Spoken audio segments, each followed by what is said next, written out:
Hello, everyone, and welcome to another Chit, Chat, and Chill. Our organization is very much against the cancel culture that exists today. So when we have dialogue, we're open to all points of view without judgment. Welcome to the conversation.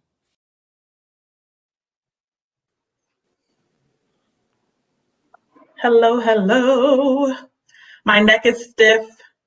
I'm just going to say that up front. My neck is stiff and it's healing. I probably have 24 to 48 hours based on WebMD and my self diagnosis. You're gonna look like Michael Keaton in Batman, huh? We'll see. I've always hated that about that stupid Batman suit. But that's gonna be me this evening, unfortunately. We're gonna talk a little bit, and hopefully we're joined by a few more panelists here soon. But we're gonna talk a little bit tonight about the police shootings that have happened this week, in addition to the Derek Chauvin verdict.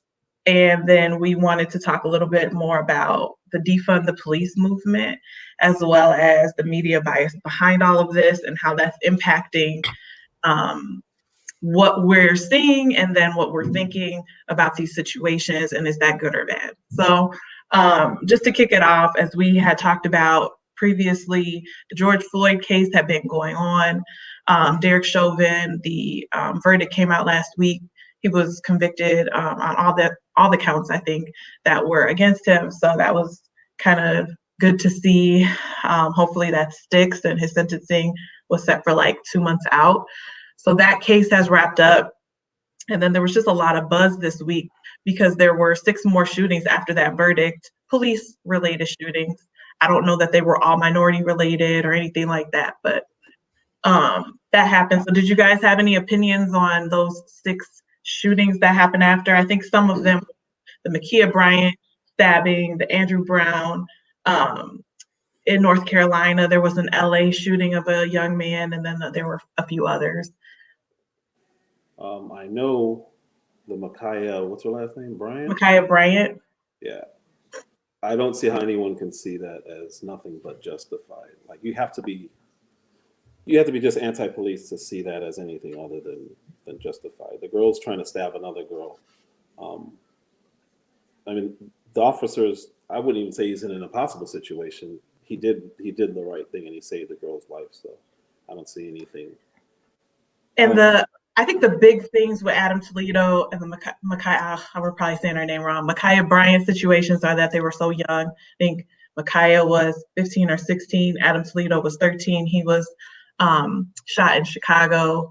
And I think a lot of folks are now, after the footage was released, are leaning toward that also being a justified shooting because he did have a weapon and he was running and there was just a lot going on. And it was like 2 a.m. and people are just like, this is a 13-year-old out in the streets with a gun.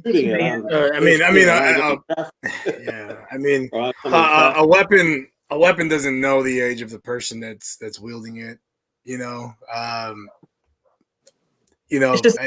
can hurt someone with those things regardless of their age.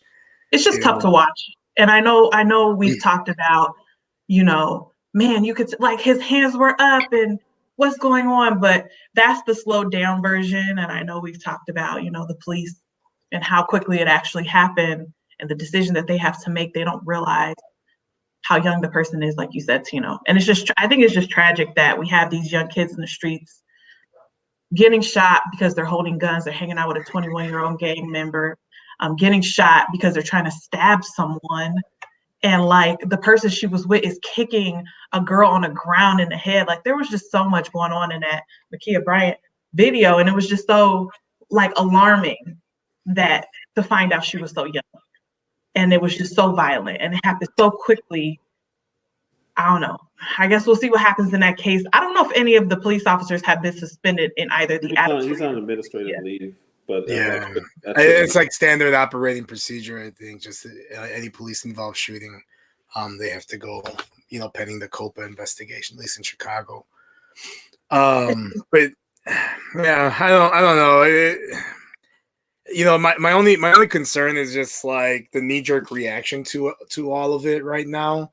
I'm not saying, clearly that you know, a lot of these cities, like, you know, Chicago for sure, you know, they have the process to go through is whenever there's a police involved shooting, just automatically. It's just I just don't like that, irregardless of like what we know about these investigations at this time, like everyone's kind of just, you know, picking a side and, you know, drawing a line in the sand pretty much. You know, It's tough it's still not like to. it's very tribal, you know, it's very, very I'm one of those tribal. people. You I'm know? not even gonna lie. I'm one of those people who immediately is just like, it was a baby. Stop shooting our babies. And it's hard. It's hard to get out of that mentality Yeah. because it But consumes you. at the same time, there's And probably like 4 or 5 kids in Chicago shot Literal today. baby. Today. Yeah. Today. by Like, our people. I want to say there's a couple of them that were actually killed today. Like this Yeah. was in the last like 7 hours. 100%. And that's the reality that we have to get ourselves back to You know? mentally. But when this stuff is in the media and it's sensationalized, you just kind of, it's so hard not to get into it and watch it and feel it. And they have the parents on there and they, you know, they're showing the TikToks and you're just immediately emotionally invested. And you're like, this was a kid.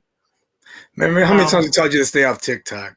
Look, get off that you Chinese. can't take my TikTok from me. No, but it's just China. No? Yeah. It's just tough, man. It's tough when it's our kids. And I know that it's not the police officers' like fault necessarily if there's other violence happening, but it's hard. It's hard for me to I see Ant join. I just added him. Hey Anthony. What's up with it? So we're just talking about the recent police shootings and I was saying I'm one of those people who react emotionally when I see that these are young kids shot by the police.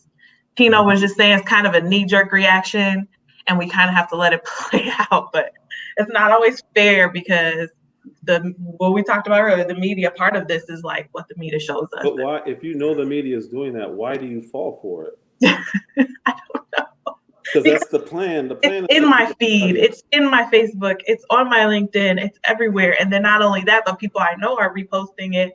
They're posting it with their thoughts, which are also biased toward what the media just told them. You know, it's not necessarily fact-based. And it's hard. When it's emotional, it's just like you immediately just feel the pull, like the emotional pull because you have the connection to them. Once the other information comes out, does that kind of make you say, okay, there's more to this? Like when the information came out that the girl called saying that this girl's attacking my grandmother and she's trying to stab her, does that make you say, okay, maybe I should have? Yes, in her case, yes. But there have been cases in the past where I'm like, no, I don't care what you say. You had no business, like the George Zimmerman situation. There's nothing anyone can say to me about that Trayvon situation that would make me feel like George Zimmerman was in the right. But yes, in this case, I was like, okay, I see what's going on, blah, blah, blah. But there have been cases in the past where I'm just like, I made up my mind and it's not changing. But even the Zimmerman thing, like, why was that a big story? He wasn't a cop, he was Hispanic, he wasn't white, and it was still turned into a black on. Again, it's our kids. For that one, he was a 17-year-old kid, and all I could think about was if one of my 17-year-old cousins or nieces or nephews is walking home, they have the right to walk home without being followed and stalked by some random ass dude, grown ass man, and then he picked a fight with him and then was losing and then shot him. To me, that's what happened, and that's it. But that happens every single day. Why did that one specific case? Are you talking about in our neighborhoods? Is that what you're going to our black on black crime? Yeah. So like, if it's that, I'm just saying that that's the case. That no matter what no one told me, I thought George Zimmerman should have been guilty. But yeah, I don't disagree that we obviously have a problem in our neighborhoods with black on black crime, and I do think that gets lost in the media. Why do you guys think the media does this? I guess that's my question. Really? Why do you think the media? Well, I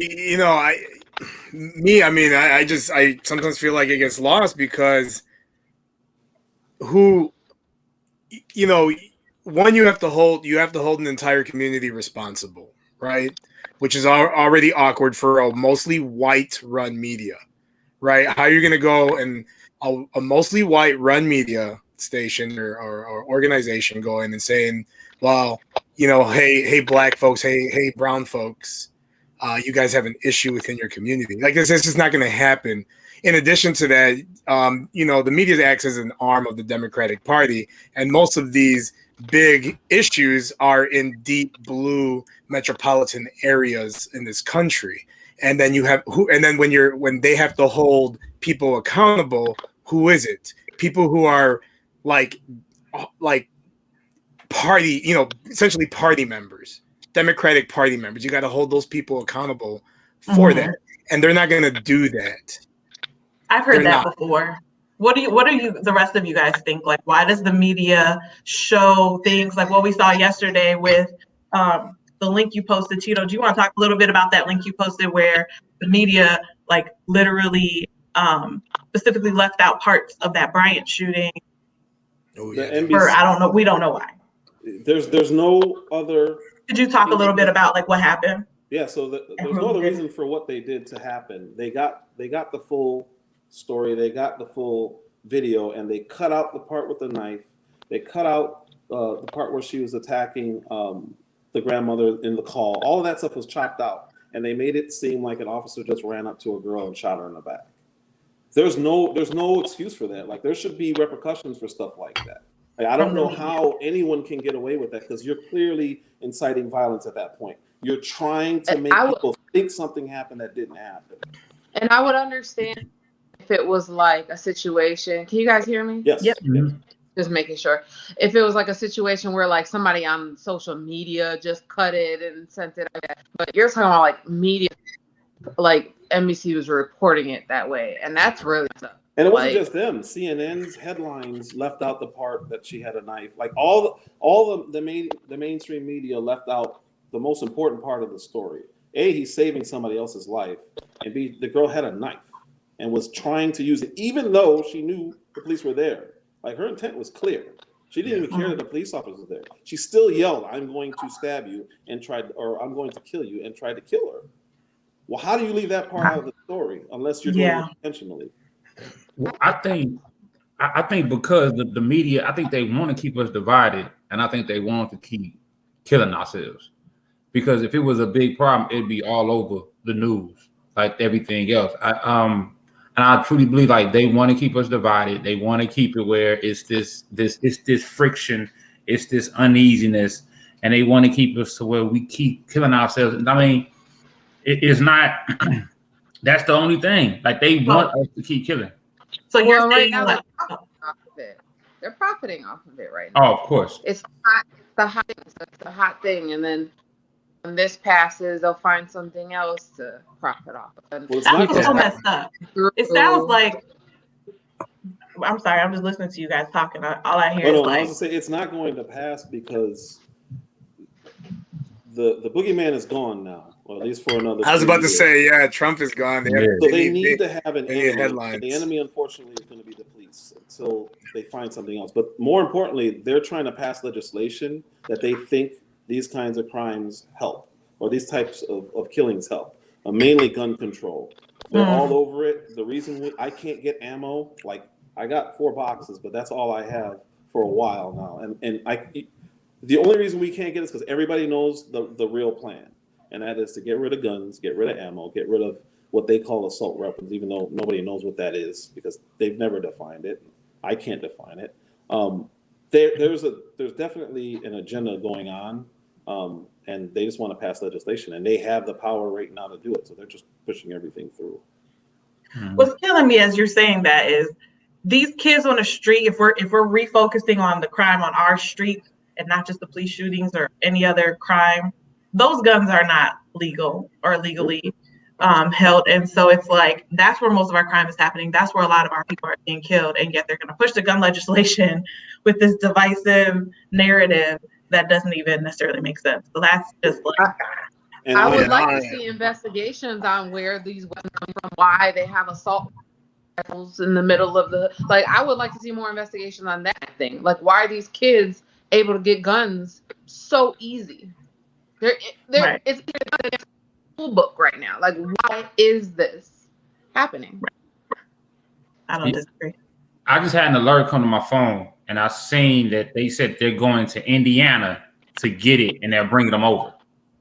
It's Like they're going to other states and they're selling them off, and they're bringing them over. But they're still illegal. I don't know. I don't know about that. That doesn't. I don't know. That doesn't, one at a time, guys. Yeah, I mean, just let me just, my only issue with that cop out that Chicago politicians like to use.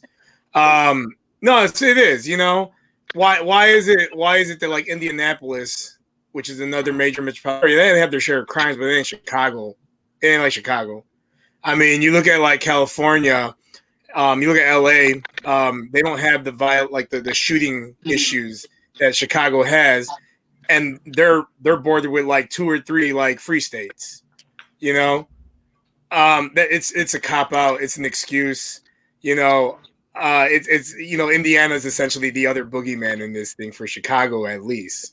It's they like to point a finger at it because they have looser gun laws. There's plenty of large metropolitan areas in this country that are surrounded by looser gun laws. Hell, Illinois, get outside of Chicago, outside of Cook County, and they have similar gun laws to like Indiana, some places. It's just Chicago and Cook County that have the major restrictions on things like magazines and assault rifles. You can easily buy an assault rifle in downstate Illinois. It's the same process as buying it in Indiana.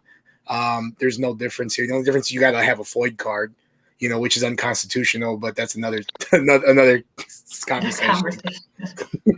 You were going to say something, Tito? Oh, well, it is a cop-out because their answer to Indiana's, the boogeyman who's giving us all guns, is to restrict more people in Chicago to have guns. Like, that doesn't make any sense.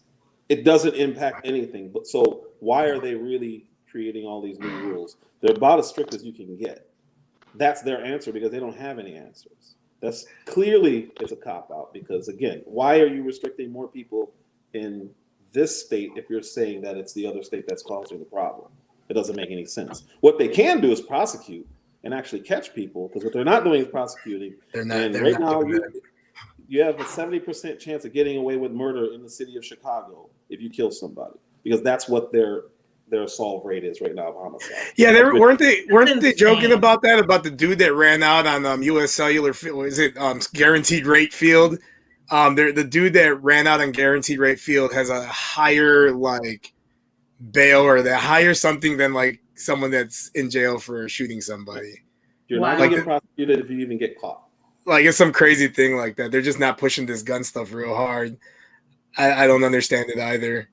There has to be a reason. There's a reason. There's a design. Yeah, Kim Fox wants to run for senator in some point. She doesn't need to be incarcerating mass amount of black and brown people. Yep. It just, yeah. I'm not even going to say what popped in my head when you said that. Okay. I just want people to start questioning motivations. Question the motivation of all of these legislators, your aldermen. I remember when we lived in out south, and we were like, what I noticed from the north side to the south side? There's no garbage cans anywhere. Yeah. The north side, on the street, garbage can on every corner of my house.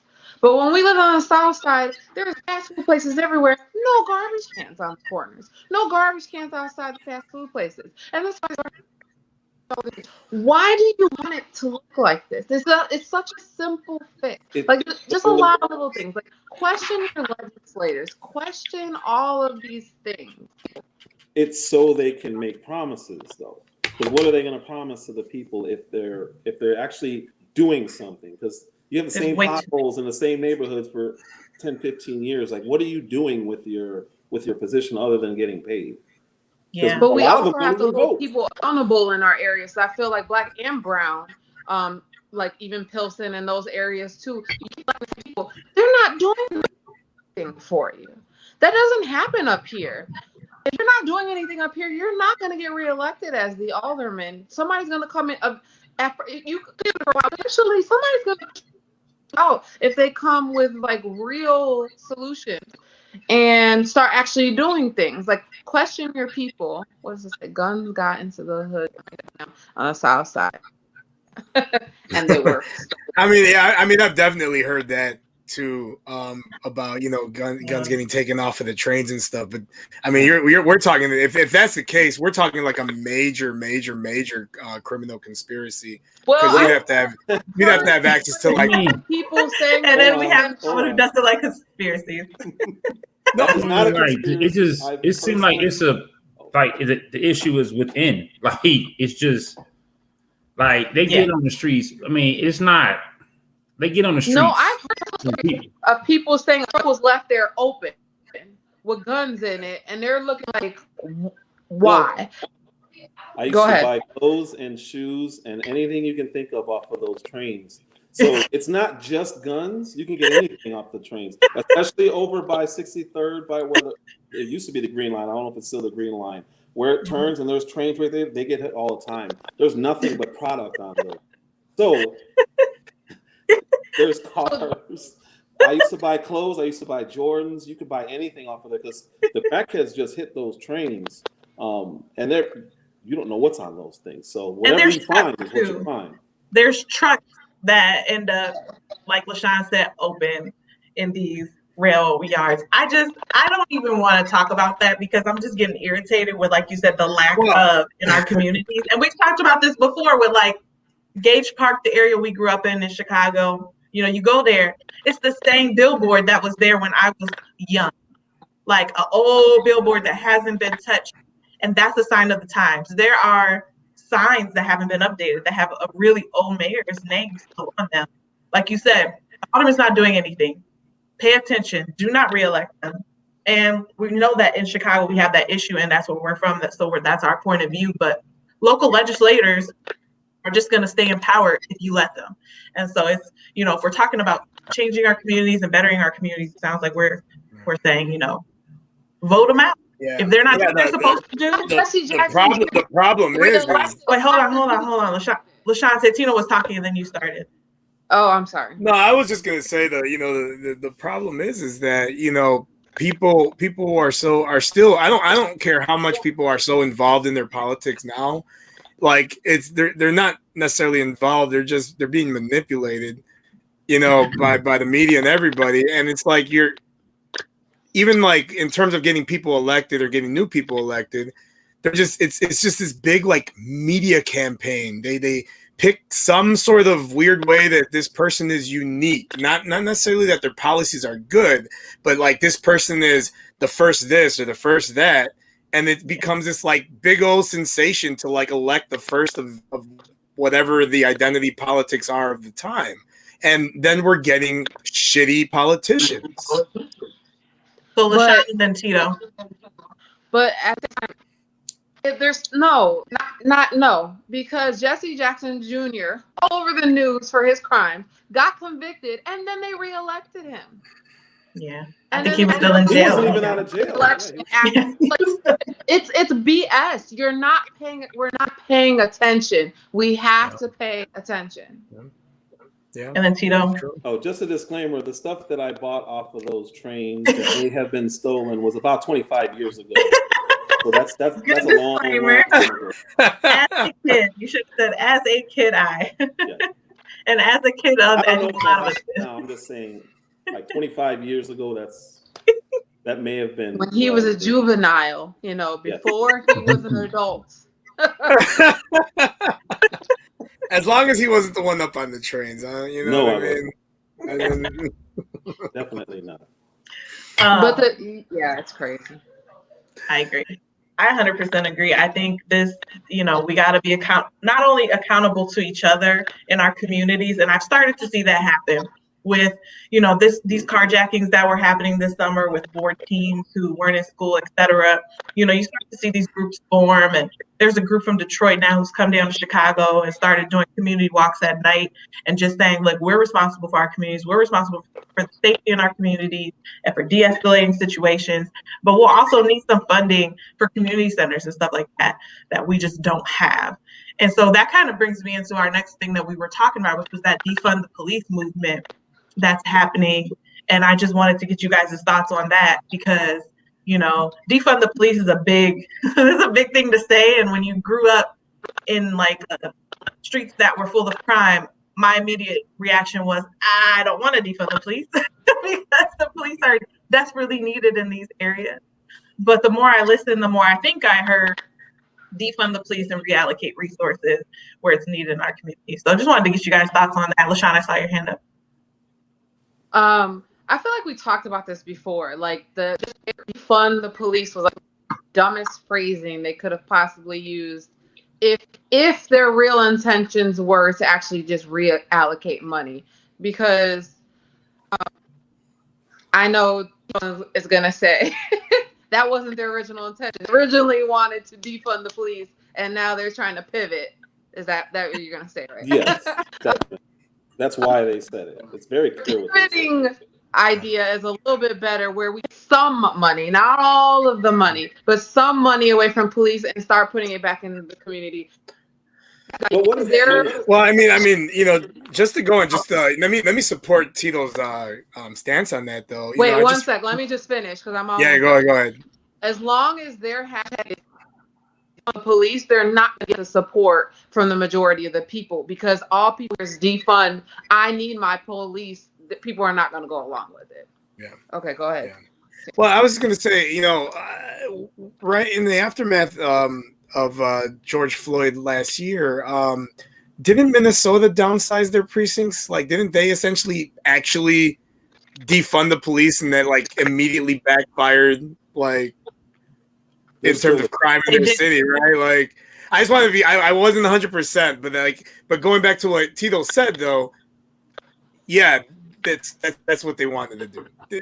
When they said defund the police, that was literally, they meant defund the police, and that's why Minnesota made that move, or Minneapolis. And they wanted, I think they wanted to listen to the people and show that they were listening. So they knee-jerk reaction, they did it, and they couldn't handle what happened after.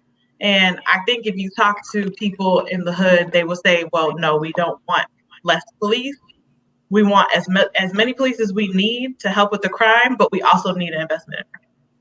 So you had your hand up. So what does that mean, though? So my thing is, everyone says the police need more training, but then they want to defund. It's the complete opposite of what's needed. You need more money to go towards the police if you're talking about training them. Because how is taking money away from them and reallocating to the neighborhoods, whatever that means? I don't even know what that means. Because building community centers. I have it's probably like at least a mile or two long field close to my house. It's just an open field. There's nothing in it. So just like, why is there nothing in it? There's schools closing, and there's schools that are overcrowded. There's a call for a high school, but there's that big open field. Build a high school. And there's just, the money is going other places, and I feel like we have to figure that stuff out. We need to figure out what do we need in our communities, and how do we get the funding for it. And if it's coming from police, I don't care. It just needs to come from somewhere. I want to say something to you, to your point, and then you can finish. Just something as simple as when we were younger, or when you were after school, like nothing exists anymore in CPS. I don't know how it is in other areas, but Chicago is like completely stripped down. Everything, any kind of resource for kids, anything to do is pretty much gone right now. Now there have been building the last couple summers more like summer jobs and stuff, which is good. But there's too many kids and not enough for them to fill it. So yeah. You can go ahead with your point, Tito. Oh, no, he was about to say something. Oh, I'm sorry. No, I just feel like I think I have not. I know what you mean, like reallocating the funds, but at what point does the community itself step up to start to get in to fix some of these problems? It just feels like everybody wants to point the finger towards everybody else, and nobody wants to take responsibility for the actual community. Because I remember, like, what happened to block clubs? Right. Like what happened to stuff like that? Like, what happened to the people in the community sticking up for their block? And what happened to that? I mean, I get, that everybody that think the times have changed and people are fearing for their lives, but there's power in numbers. And if you utilize and you mobilize the right way, you can definitely, fight some of these issues within your community yourself, So that's pretty much. But even if I'm sorry, was somebody else before me? I was going to say something, if you don't mind, just to what he was saying. Go ahead. I feel like, and I've been feeling this, I moved into Bronzeville like last year, and I've been feeling the lack of leadership, like real heavy. Like there's a whole lot of people who say, I want to join that meeting. I want to attend that meeting. I want to do this. But as soon as they start assigning things, there's just a lack of the volunteer to like, okay, well, can you manage that? Or can you do that? Or can you do this just on Saturday? Can you pick this? Oh, then all of a sudden it's like, I mean, I think people say, well, I'll give you money so you can hire somebody to do it. And it's like, there's just a lack of people who, it's like people want to say how they feel, but they don't want to step up and like help. And I know it's been a rough year and this is like social media. I know there's a lot going on, but that's what I've been feeling in my neighborhood as far as the Block Club situation. I think you have leaders who are starting to step up, but we need other leaders to join them and like get more people involved. And we just got to keep moving in that direction, in my opinion. Well, but also, point, how do you build leadership with no resources in the community? No tools, and no need money so that you can fund those positions where you have a couple leaders who are funded and don't have to worry about their other jobs, worried about taking off. Like everybody has other things going on too, and you're trying to make sure the kids in your house are taken care of. And so these people, it's hard for you to ownership of your. So funding to some extent would help a little. I mean, it's not it's a lot of steps, but some of it is funding. Let's put it like that. Yeah. But so why is there a funding issue in cities, large metropolitan cities, that taxes are higher than everywhere else? Don't disagree with that. Yeah. Take it away from your security. That doesn't make any sense. Pensions.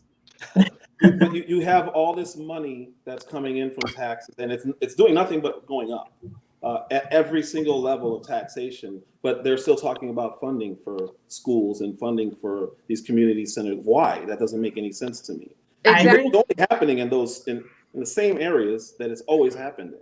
Well, I mean, look at Chicago. They use like 50%. They use like 50% of their federal COVID like relief to pay down their debt obligations, more so than reinvesting in communities and rebuilding jobs and things like that. If it like half of it went to their debt.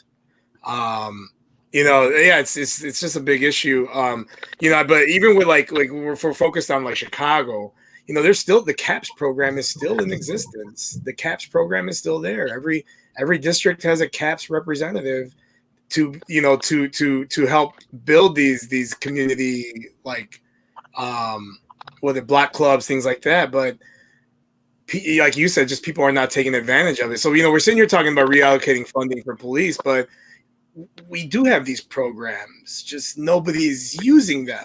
So then if no one uses them, what happens to them? That money has to be folded up elsewhere, because if they're not going to take any overages, and they're going to cut that budget the following year. But and that's also how many people know about the programs. Everybody knows about CAPS. That's my point. Everybody knows about CAPS. I'm sorry, but like everybody knows about CAPS.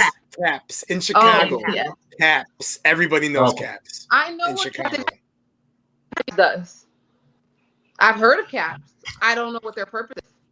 I don't either. I'm Googling it right now. That's what I'm saying. Like, so they're not promoting. All right. I stand corrected. I guess not everybody knows about CAPS. No. And that's why I jumped, because it's a lot. And I agree with you, Santino. It is a lot of things that's going on, a lot of programs, but I don't think people know about them, don't know what they do, and don't know how to get access to them. Now, I do think they know about one, which is like Section 8. I mean, because it's what's promoted. You know what I'm saying? Like, they're going to talk about Section 8. They're going to talk about welfare. Because it's a method behind that madness. You know what I'm saying? It's something that we want them to have compared to something we don't want them to have. We want y'all to be on Section 8. We want y'all to have welfare. We want y'all to have these things right. We want y'all to be on it. We want you to get used to this. We don't want you to get used to having help for yourself. You see what I'm saying? So it ain't dependable. That's how they create these dependency on these politicians, Yep. But real quick, I wanted to talk about the comment there that Tanika left. That's because we don't have real leaders in the community anymore, ones that are willing to take the social media responsibilities. They don't want the backlash and the danger that comes with stepping up these days.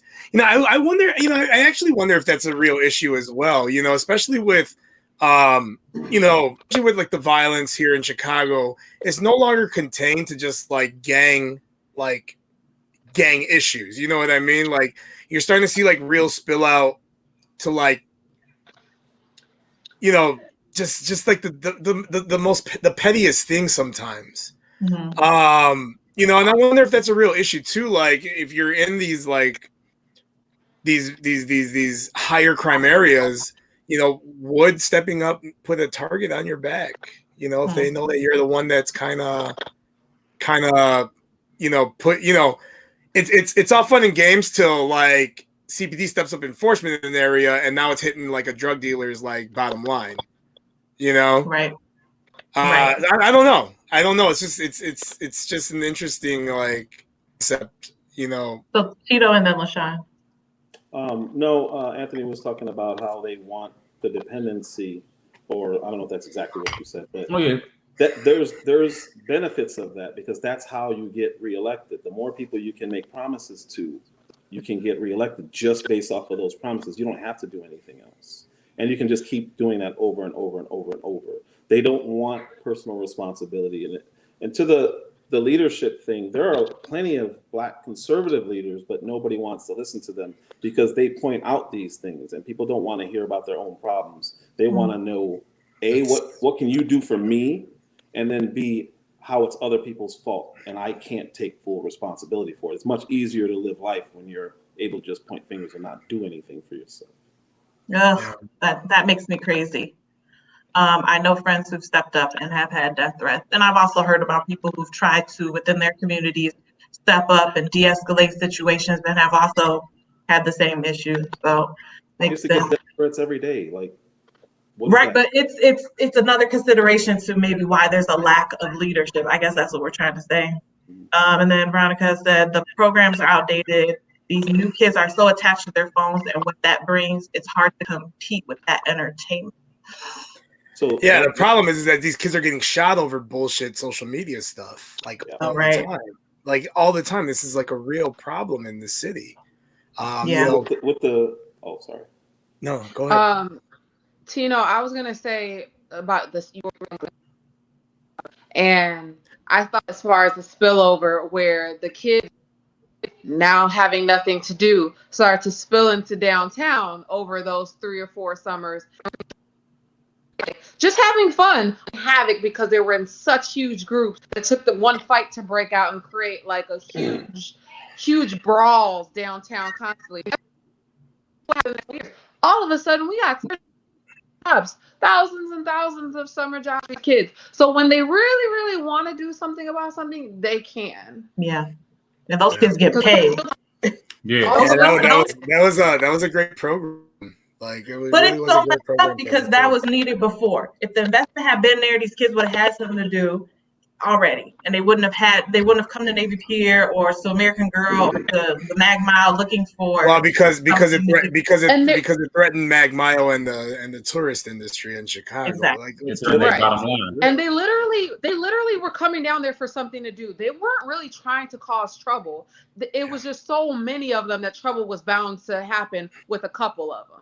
But for the most part, these kids just really were looking for stuff to do. I was down there all the time. Most of them were just regular kids. It just took 1 or 2 to start some riffraff, and then it just looked like chaos. Right. Tito, you were going to say something? So this is where policy comes into play, because you have all these kids who want to get jobs, but the minimum wage has been raised to what? I don't know what 15. it is. Yeah. 15, so are you going to hire a high school kid and pay them this amount of money when you can find somebody who's more experienced and hire them that you know they have some kind of proven track record? Because the likelihood is no. You're not going to hire $15 an hour, or you're not going to hire kids at $15 an hour. So you're causing more of an issue with these other policies that just bleed over into the community, and it's just a chain reaction. And then of course, when there's 1,000 kids downtown fighting, you're not talking about defunding the police at that point. You want to know where the police are and why. Right. Exactly. Yeah. I mean, I completely 100% agree. I think we need more things for kids to do in our neighborhoods. And I think that that's partially why the carjackings were Well, no, happening. they need jobs. It's not even things to do. They They need need jobs jobs. They because that's need, ultimately that's what they're after. and it's That's not why just, they take to the streets. Stop that. yep, I agree. Yeah. Well, They need And jobs, or at the very least, job training, so that they can get jobs as they get older. They And need that's what something high to school do. is supposed to be. Well, that's a whole different Well, subject. that's not what high school is here anymore. I'm Not saying at that's a all. whole, yeah, I'm gonna cut, but that's a whole different subject as far as like job training and things like that. Like, because they've taken all the trades out the schools. And let's be honest, a lot of kids aren't, let's be honest, like a lot of kids aren't going to college. No disrespect. If you're watching, you have a kid, no disrespect. Some kids are not going to school, are not going to college. You know, that's just what it is. But they have no way to provide a future for themselves after high school. So if you take them out, the mindset of a kid growing up in a poverty area, he sees all this different bullshit each day. I'm trying to get out and make money any way I can. I have to provide for my family. I have my little sisters over there on the couch. I live with 10 other people inside a 2-bedroom apartment. I have to make money. If you're not providing an opportunity for me to make money and to learn, and then good mentorship, because just like you could find you somebody on the corner that's gonna mentor you, but knowing that they're doing wrong, but find somebody that's good and that's gonna help you and that's gonna show you the right way. I mean, is that available now? do you guys think we need more just general leadership for our kids? So not even talking about leadership in the community anymore, but like not just teachers. We can't rely on our teachers to do everything, but like more role models, more volunteers, more people coming into the community. I feel like that's another thing a community center could bring. Is What? job Yeah, training, mentorships, sponsorships, all of that. yeah. I've been, it's something that I've always said. People from these environments, they whenever they find success, they tend to leave. They tend to leave and kind of not look back. And to a point, like you have to understand, like it's not like ill intention. It's just like you grow up in these environments and you get sick of it. Like you get sick of it, and your first opportunity to get out, you're going to take it. The problem is that all the talent is leaving. All the talent is leaving those areas, and those the people who do have it with themselves to get out of that. They're taking the ideas, they're taking the businesses, they're starting them up elsewhere. So it's like just a major like generational disinvestment in the community just over the years, Mm-hmm. and then everyone that stays just becomes part of the vicious cycle. They get swallowed up by it. And I've seen a mix throughout my life. I've seen people who quote unquote made it and went back. And I've seen people who made it and kind of leave, like you said, permanently. I've also seen people who've made it and make it a point to come. They might not live in the area, but they make it a point to come back and volunteer and help out as much as they can.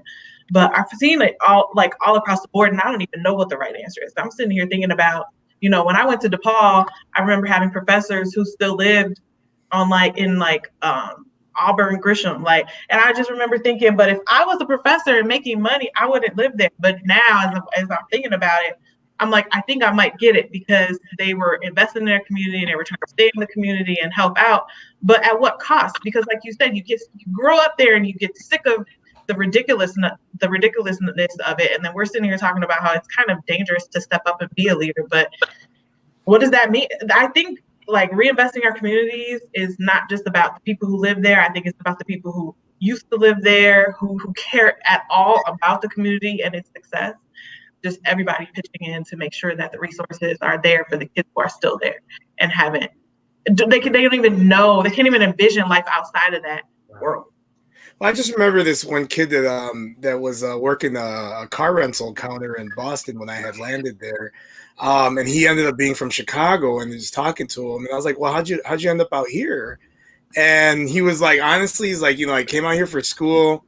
I actually came back home like after I had graduated just to visit. And he's like, and I got shot at like just randomly. And he's like, so I left and I never looked back. And I'm out here in Boston now.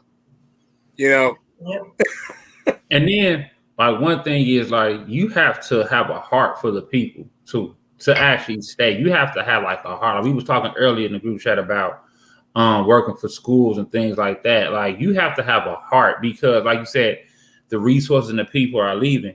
And if you don't, and like, let's just be honest, like I worked at a charter school. I'm not gonna say what charter school I worked at, but I worked at a charter school. So didn't feel like I got paid enough. I didn't feel like, and I feel like I'm very valuable to the youth. I feel like I'm a very valuable asset. But because I have to make a living for myself and I'm underpaid, I have to go find financial income somewhere else. So and that's what it's like. That's like, and the thing is, people want to be there, but we have bills, we have life, we have livelihoods to live. So you have to, and it has to be some type of incentives as well for us to stay.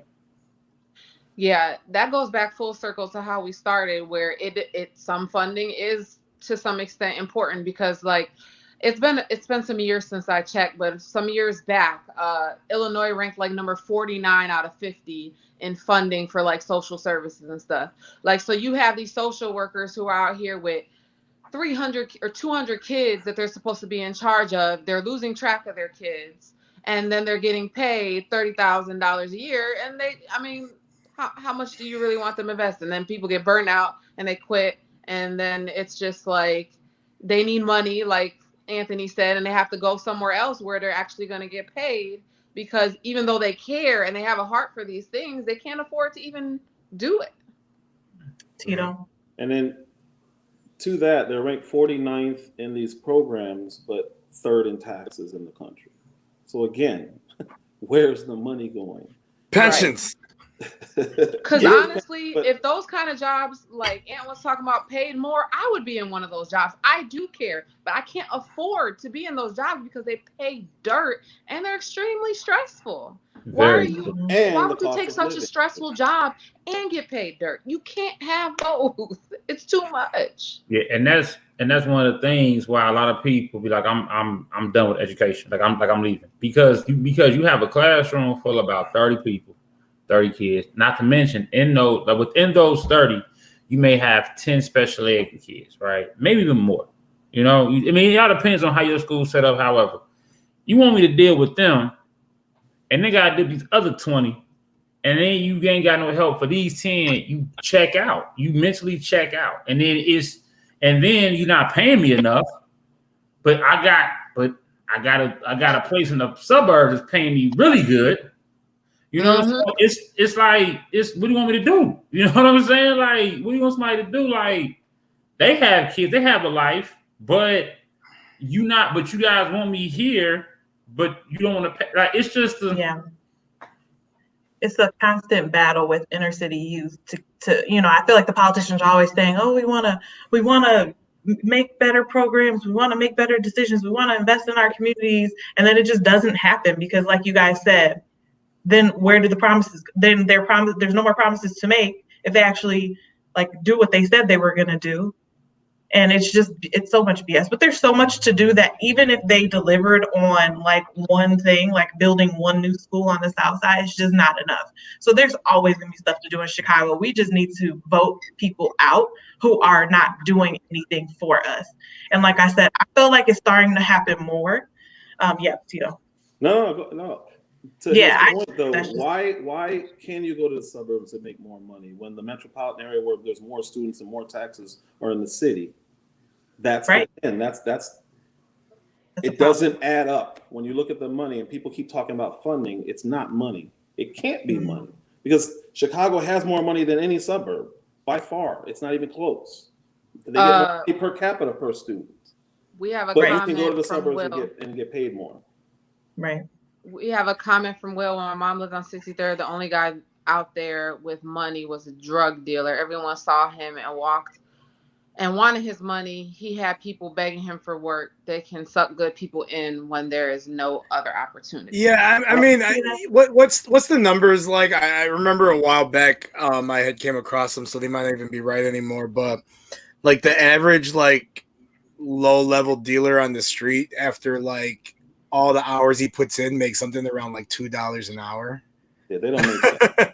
It's something like $2 an hour. That's even before they start like whatever they use of their own, whatever they're selling. Yeah. But my point is like, think about how crazy it is that these kids are willing to go on the street for $2 an hour. You know what I mean? When you can get a real job that pays more, you're not sitting out there for 10, 12, 15 hours a day. You know what I mean? It's dangerous.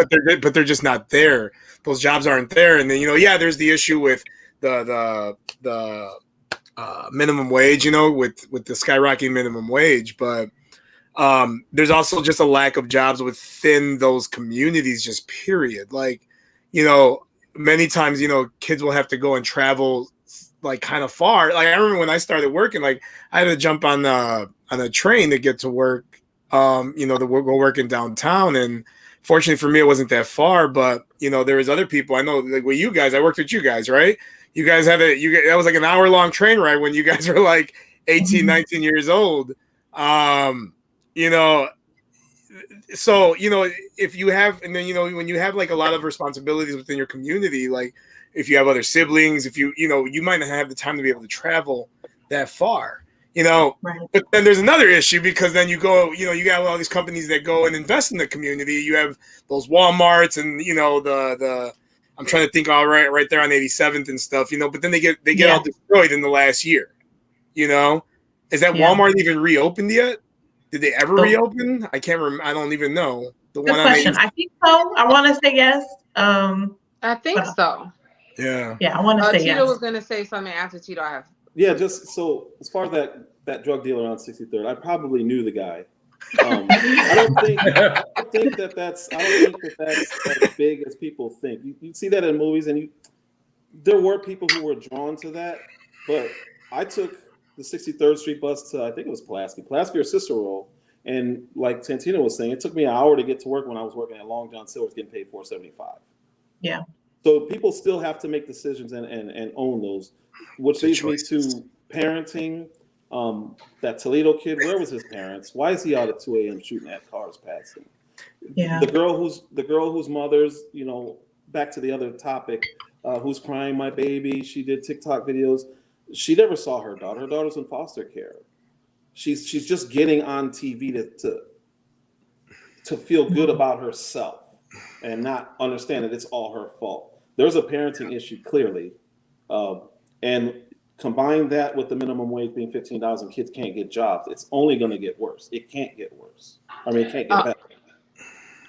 So I was going to say, back to Will's comment, is I think he's saying back to what Shantae was saying about people moving out of the neighborhood, or whoever was saying that, is that they don't see the role models.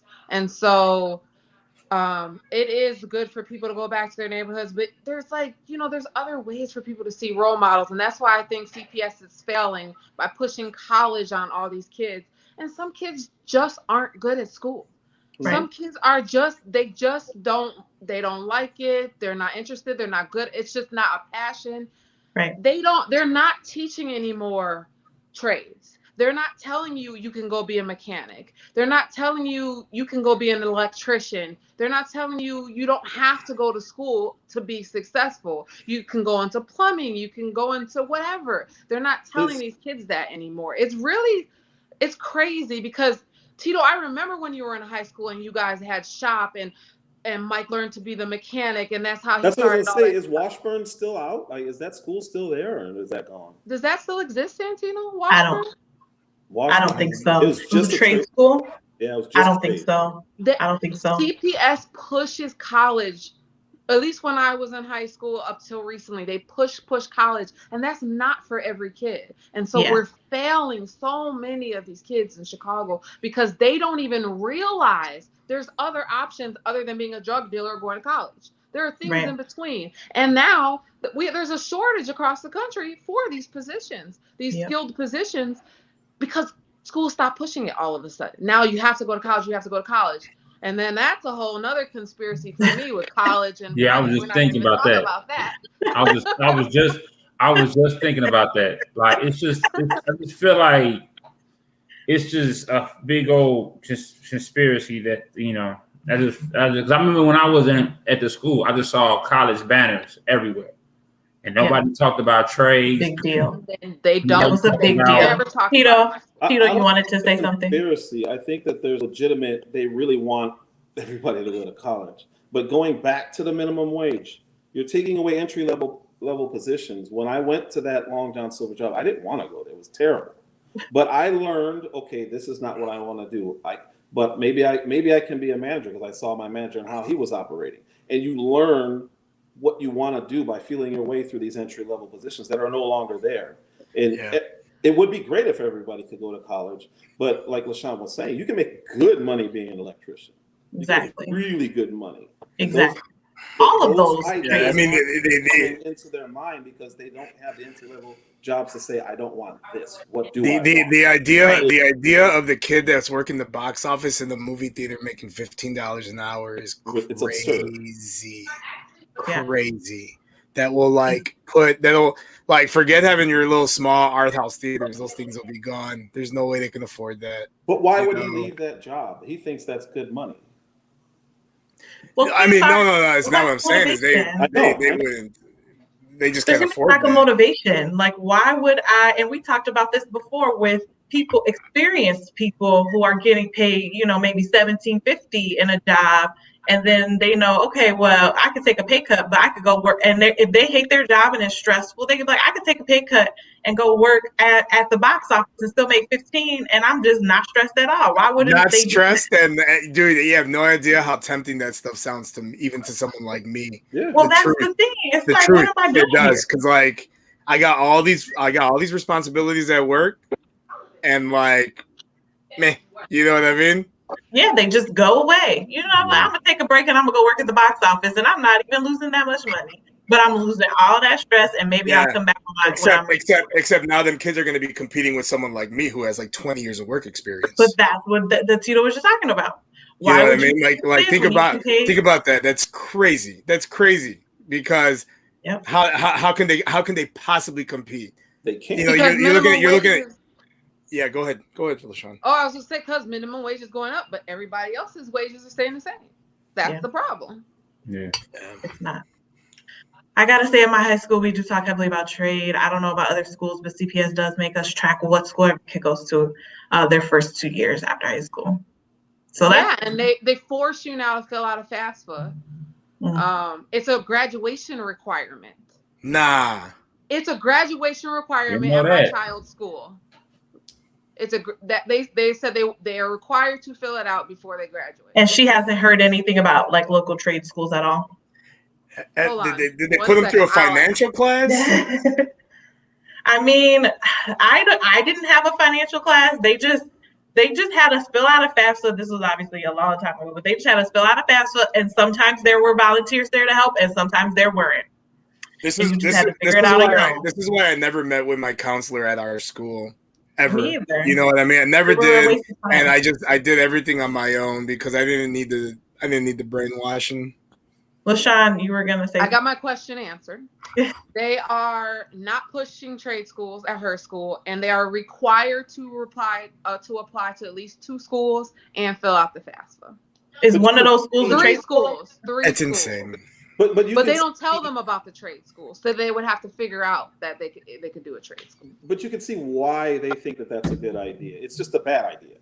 But at least they're trying to encourage something other than.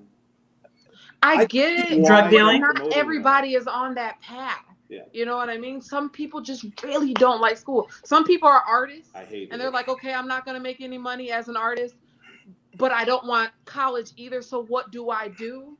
And then that's me. they go to college. Exactly.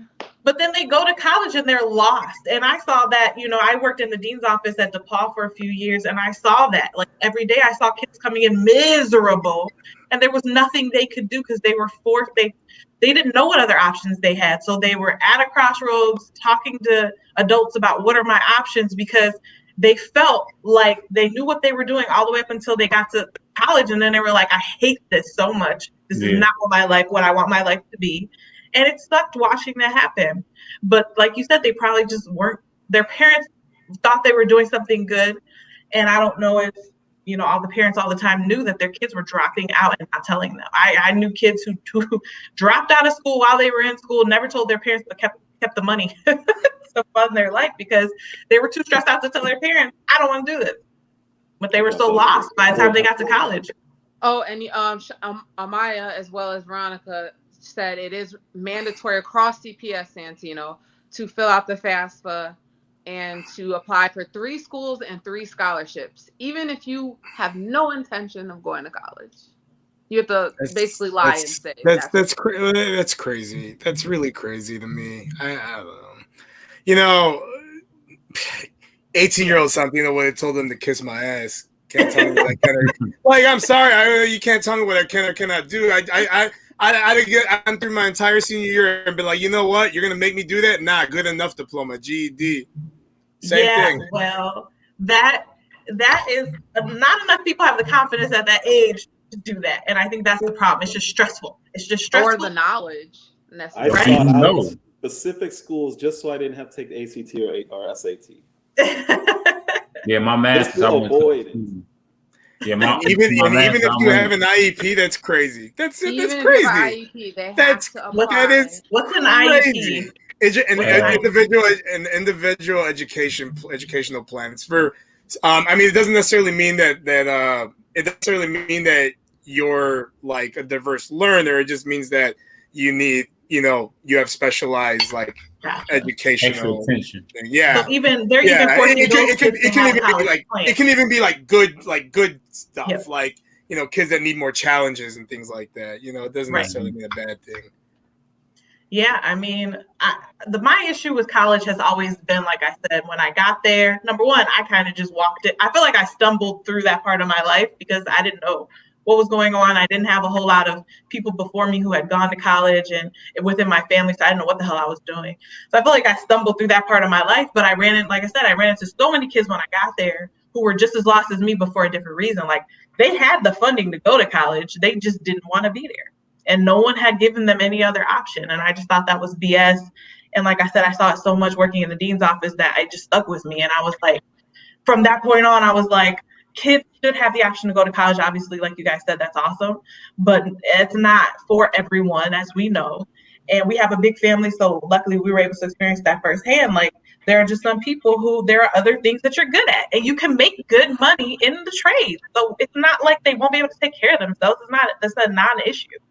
Is that a class they have to do all that stuff, or is that just something that's required in addition to? No, they do have. They have like a kind of like a little daily. I don't know if it's daily or weekly or whatever class that kind of guides them through filling out the applications and writing their essays and all that stuff. The perfect example of funding. Why wouldn't that time be put towards finance? Why are you wasting they don't time? teach finance either. There's a perfect exactly. So again, when it comes to funding, they keep talking about the police, but then they're wasting money on other things. A finance class over that same amount of time teaching them how to fill out these forms could literally teach them how to the next stage of their life, no matter what they do. Like it. Right. I just don't understand. The thought process is so backwards to me. So I don't know. I agree. Will said the district I work at puts a trades career fair every year. Yet many of the schools around us that are invited have cut auto, woodworking, welding, and other programs. So it sends mixed messages. Yeah. So here's a trades career that we're only going to talk about once a year, but we're not going to talk to you about it in school through the rest of the year.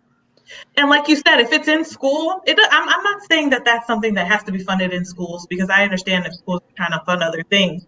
But if you have at least just 1 or 2 of those programs offered, then you are able to fill it out. And it's just another thing where, like, you're filling out whatever you're learning at school, but you're also filling out, I don't get all these numbers and all that crap, but man, when it comes to cars, I know I get this. I want to do this. Like, I want to be a mechanic. Like, you can fill that out early on, and then you're not worried about college stress, because that's the career you want. And it's a career. I don't understand why people talk about it like people are always going to need plumbers, mechanics, electricians. Always will be in this society. Yeah, I remember. There was a cartoon I saw a few years ago. It was a little comic strip, and it was like a mom. One mom pointing at with their kid pointing at a like a Streets and Sanity type guy, you know, like, oh, make sure you stay in school so you know you don't end up like that guy. And then it was another family pointing at him like, hey, that dude's in the union. That guy has a pension and full medical benefits and makes like $50 an hour. Exactly. You know, Yep. it's like yeah, totally. You know, That's an option for you if that's what you want to do. Period. As long as you can take care of yourself and your family, why are we limiting kids? Hey, I'm gonna say this: we live in Chicago. You ever seen the Poor Streets and Sandy guy? No. That's the thing is like you'll never. It's the same thing across the board. Those guys got like on-demand overtime. They make it's across the board with trades and unions and like you said and good pay and you'll never that's what people need to just at least know about it. I know Will had left a comment talking about how, you know, especially if a school is being graded on, you know, they emphasize college readiness, especially if the school is being graded on how many kids, test scores, but how they like to tout how many kids, what percentage of the graduating class went on to college. They like to tout that a lot. And you'll see it all the time, like 97% of our students, you know, were accepted into college last year. 100% of our students were accepted into college last year. But why can't it just be, why does it have to be college? Why can't it just be a career? A lot of them are. You know, the thing is, you know, the truth, in my opinion, is college. It's easy to apply and get accepted to right off the bat. With a trade school, you got to pay for that. Like you're like trade schools aren't free necessarily. Like, or not free, but they don't have the funding. Yeah, yeah. Well, they have the funding. It's misallocated. The federal funding. Yeah, you know, like can you fill out a FAFSA and go to trade school? No, you can't, and that's the problem. You can't fill out a FAFSA and be a hairdresser. You can't fill out a FAFSA and be a mechanic. It's ridiculous. And that's probably why those schools push it hard, because it's how they got to pump them numbers up. And if kids are applying to trade school, like they have to be able to pay for that to even apply. They have to be able to like back that acceptance in, you know. But there should be. So again, these kids come out, they don't know nothing about credit. They have no idea what that is. They don't know anything about finance.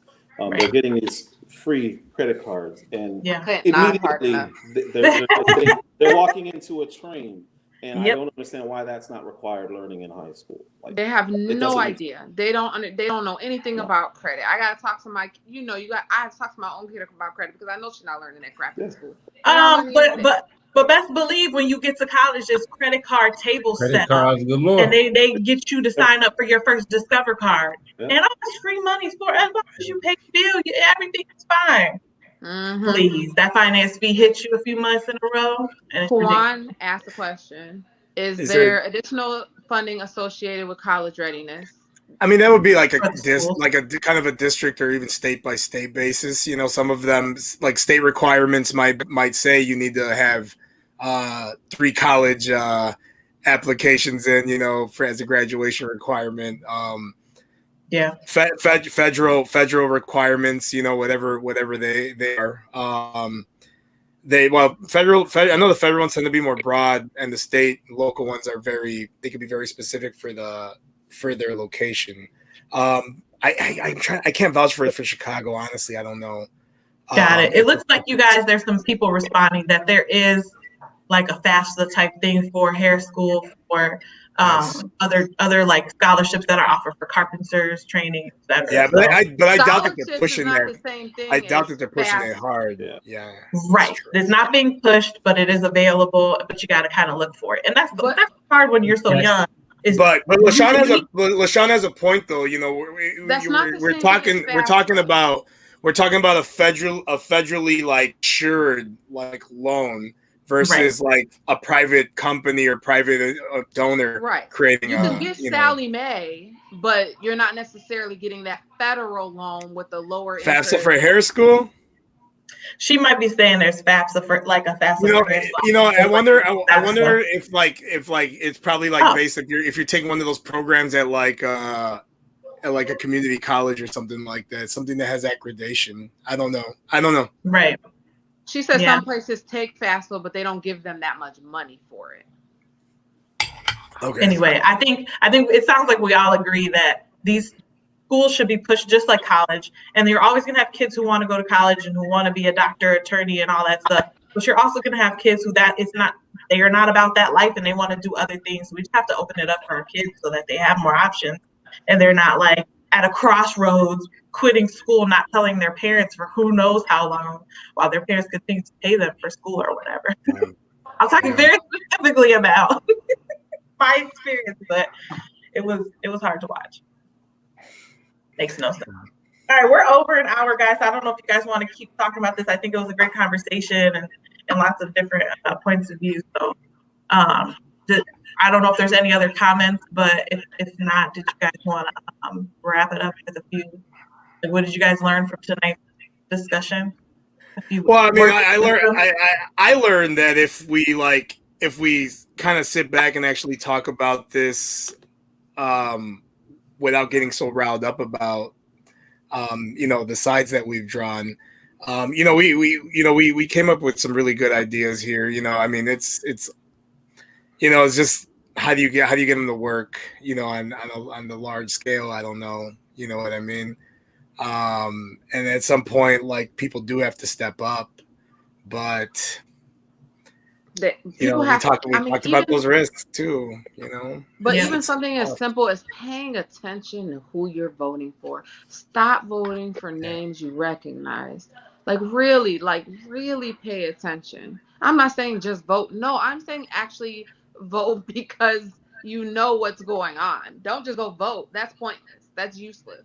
That's why we are the way we are now, because people just go vote for names and they don't know what the hell they're voting for. Yeah. And I would say start small for my advice. Like, I feel like we all have, like you said, we made some good points and we talked about a lot of things that where do you start? Don't get overwhelmed by where do I start in my community. Just start small. Just volunteer for some random block club thing. Volunteer to clean up your neighborhood. I mean, volunteering as a mentor is huge. Volunteer as a mentor is huge. Yes, yeah. I've done. Yes. It's tutoring, things like that. Helping fill out the FAFSA. All these things. There's so many small things. Just do something small. Don't be overwhelmed by the idea that, oh my God, I can't make a difference. Everybody can make a difference. Start small. Volunteer. Do something. That's my 2 cents. Sounds to me like we're all in agreement. Stop voting for liberals. I don't know about that. That's what I'm hearing. I don't know about that. That's my goal. We just need a new regime. Let me put it like that. No matter what regime that is for you, we need new ideas. We had a good one a few months ago. Anthony, did you want to? I just feel like this is a part 2. I feel like this subject spills over to every other subject that we have lined up, from prison reform to different things. I just feel like this is a subject that has so many different pieces to it that it's just, you can come up, like, we came up with great ideas, and there's still more things that we need to talk about within our, people. If you're watching, have these conversations in your household with somebody that like some people that like, we all know that one kid that ain't going to college, that ain't built for college. Yep. You know what I'm saying? Have these conversations, talk to them about things like that. Like, I think that's what we missing. We not talking, people not having these conversations in the crib. Like, that's really the problem that's really frustrating me. It's true. If you're the one person in your family that's went to college, and maybe people who didn't need to go to college, talk to that person in your family. Talk to them and say, if you don't want to do it, you don't have to. Do this. But what's your other plan? These are your other options. Come up with another What's your plan? You have to have a plan, right? Yep. And I think these are the kind of, like, sit down with your kids at the table and say, hey, listen, if you don't want to go to college, because I could think of somebody right now that, he was at school, he realized it wasn't for him. The man went and got a trade and is living fine. Right. You know what I'm saying? So have these conversations at the crib. Like, that's all. If you know somebody where you work at, have this conversation with them. Shoot, half the billionaires in the country didn't finish college. Exactly. Yeah. And we're in the age of the internet. Like, I literally learned just to learn crypto. There's a course on YouTube, 16-week course, MIT, learning on blockchains and ledgers. Like, damn, it's all available.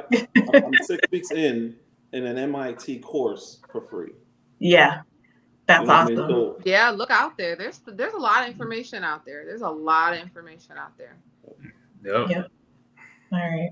Well, that was awesome, guys. I think that was a awesome. great conversation. Thank you to our panelists and for everyone. I know it's late. Good night. Thank you for those who stuck with us, and have a great week. And we'll see you guys again soon.